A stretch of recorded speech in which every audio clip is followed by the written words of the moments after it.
Bismillahirrahmanirrahim. Assalamualaikum warahmatullahi wabarakatuh. Innal hamdalillah nahmaduhu wa nasta'inuhu wa nastaghfiruh wa na'udzu billahi min shururi anfusina wa min sayyiati a'malina. Man yahdihillahu fala mudilla lahu wa man yudlil fala hadiya lahu.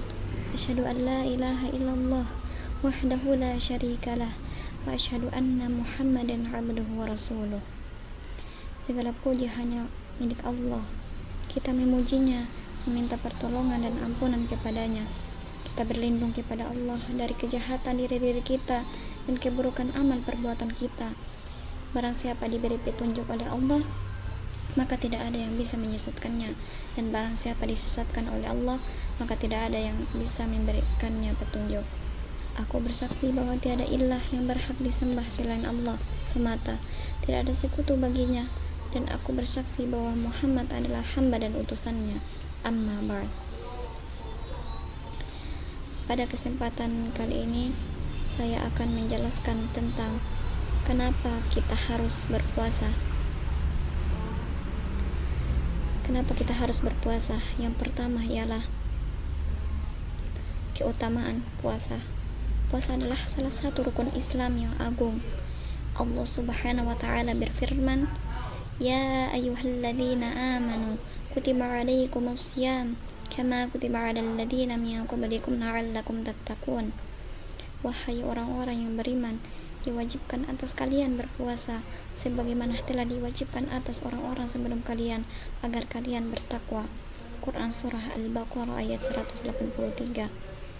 Lihatlah bagaimana Allah menjadikan tujuan dari puasa adalah takwa, karena orang yang berpuasa meninggalkan syahwat dan makanan karena Allah, maka dia sedang melatih dirinya untuk taat dan tunduk kepada perintah Allah.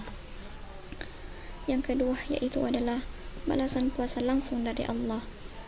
Dalam hadis qudsi Rasulullah SAW bersabda, setiap amal anak Adam adalah untuknya, satu kebaikan dibalas 10 hingga 700 kali lipat. Allah berfirman, kecuali puasa, karena sesungguhnya puasa itu untukku dan aku juga, dan aku sendiri yang akan membalasnya. Hadis riwayat Bukhari dan Muslim. Lihatlah kemuliaan puasa, balasannya langsung dari Allah tanpa batas, karena puasa adalah ibadah yang penuh dengan keikhlasan. Tidak ada yang tahu kecuali Allah dan hambanya itu sendiri. Yang ketiga adalah puasa adalah perisai. Rasulullah SAW bersabda, "As-siyamu junnah." Puasa itu adalah perisai. Hadis riwayat Bukhari dan Muslim. Yang artinya puasa menjadi pelindung dari api neraka dan dari maksiat. Maka orang yang berpuasa seharusnya menjaga lisannya, pandangannya, dan perbuatannya. Keempat, tuntunan salaf dalam puasa. Para salaf sangat menjaga puasanya, tidak hanya menahan diri dari makan dan minum, tetapi juga dari ghibah, namimah, dan perkataan yang sia-sia. Imam Mujahid rahimahullah berkata, puasa yang sempurna adalah meninggalkan makanan, minuman, dan juga perbuatan-perbuatan dosa.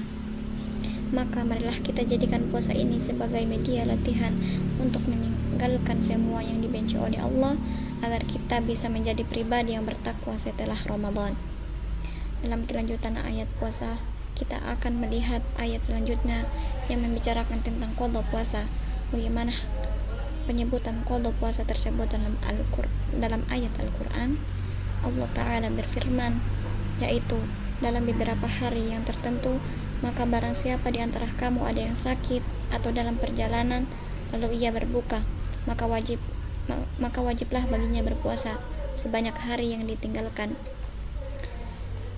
dan wajib bagi orang-orang yang berat menjalankannya. Jika mereka tidak berpuasa, maka membayar fidyah, yaitu memberi makan orang-orang miskin atau seorang miskin.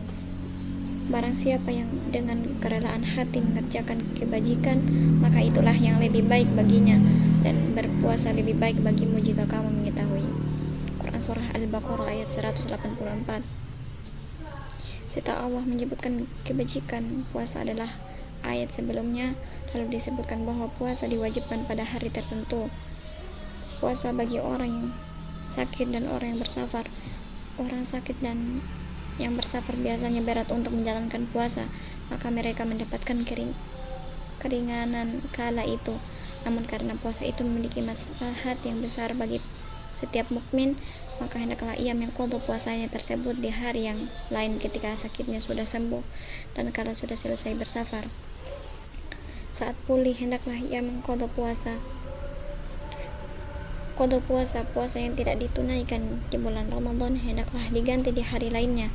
Penunaiannya terserah kapanpun itu, bahkan Aisyah baru bisa menunaikan qadha puasanya di bulan Sya'ban karena saking sibuk mengurus Rasulullah Shallallahu Alaihi Wasallam. Yang penting qadha puasa tidak terlewat sampai Ramadan berikutnya. Jika tidak ada uzur, juga untuk qadha puasa tidak dipersyaratkan berturut-turut. Ia pun bisa menunaikan qadha puasa di hari yang pendek, musim dingin, untuk mengganti puasa dahulu yang dilakukan di waktu yang panjang. Musim panas, demikian dikatakan oleh Syekh Abdurrahman bin Nathir Al-Sadi. Ibnu Taimiyah mendapatkan bahwa qadha puasa lebih afdal berturut-turut karena akan lebih cepat lepas dari beban kewajiban. Ia berkata disunahkan qadha puasa Ramadan secara berturut-turut. Jika tidak bisa dilakukan secara berturut-turut, maka tidak mengapa terpisah-pisah. Seperti itu pun tidak dihukumi makruh menurut Ibnu Taimiyah.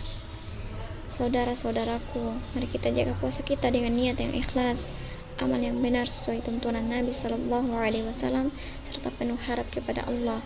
Semoga Allah menerima puasa kita dan menjadikan kita termasuk hambanya yang bertakwa. Rabbana taqabbal minna innaka antas sami'ul alim.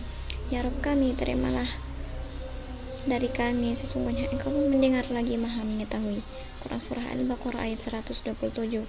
Wassallallahu ala nabiyyina Muhammad wa ala alihi wa ashabihi ajma'in walhamdulillahi rabbil alamin.